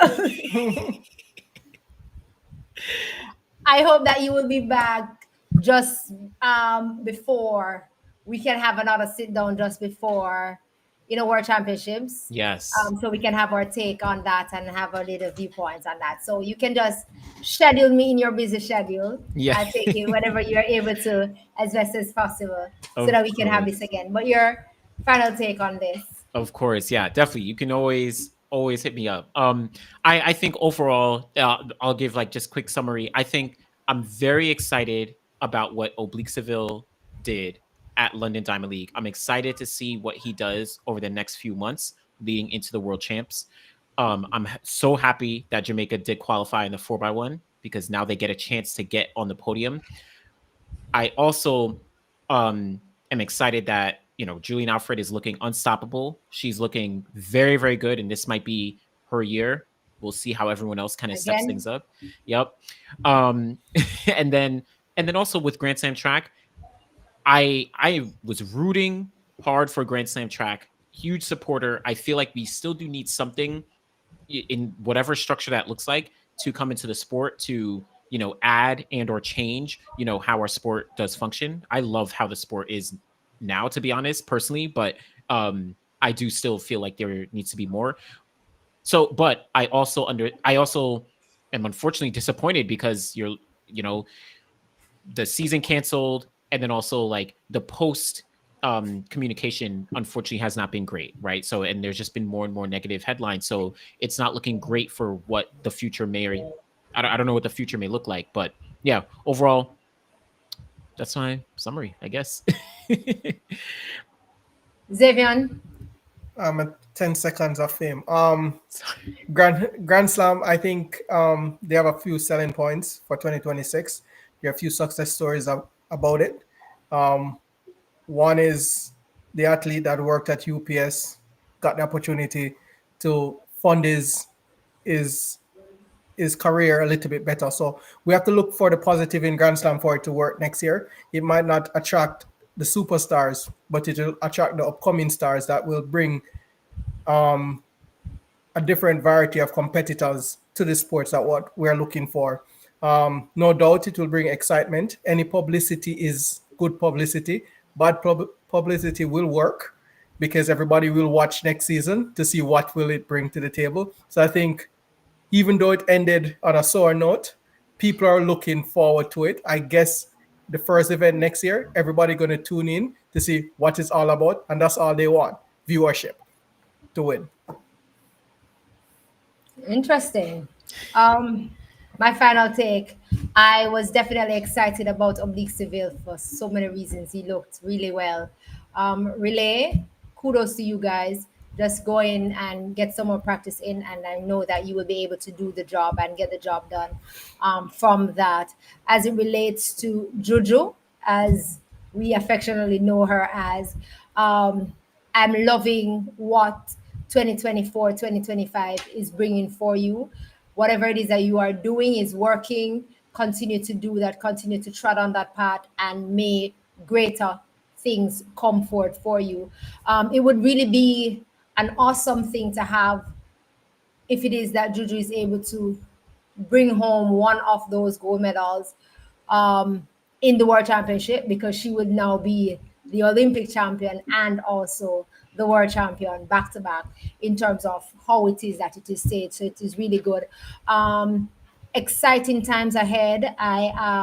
We are closely just about 9 days away from the start of the American trials, which will also give us another viewpoint of what is really brewing in the ear for what is to come for September, because I do believe that once that trials happen, it will also give us another viewpoint, same as how the Jamaica trials gave us a viewpoint of what it is that we're looking forward to.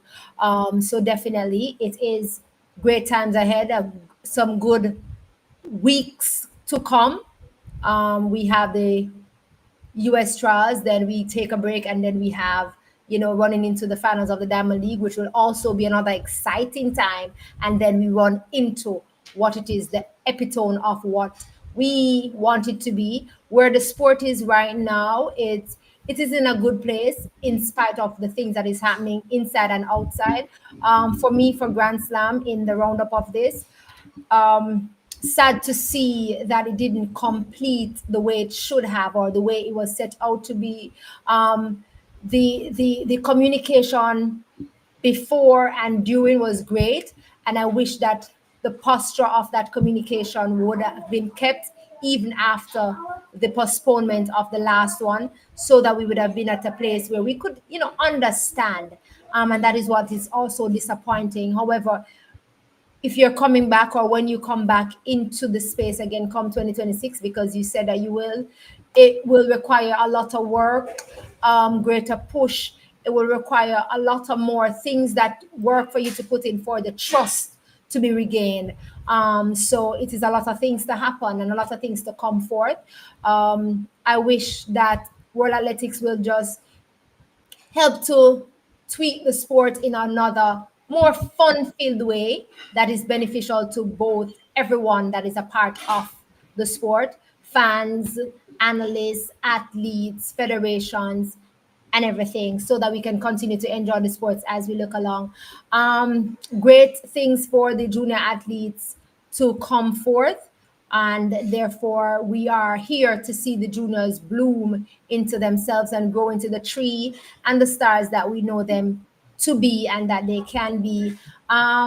We sit and wait for Akeem Blake again to come forth and shine. I mean, it was a great feeling to see him win the Diamond League last time. It would really be good if it is someone from Jamaica can go and win the Diamond League on the men's side, so that we can eventually have four persons in.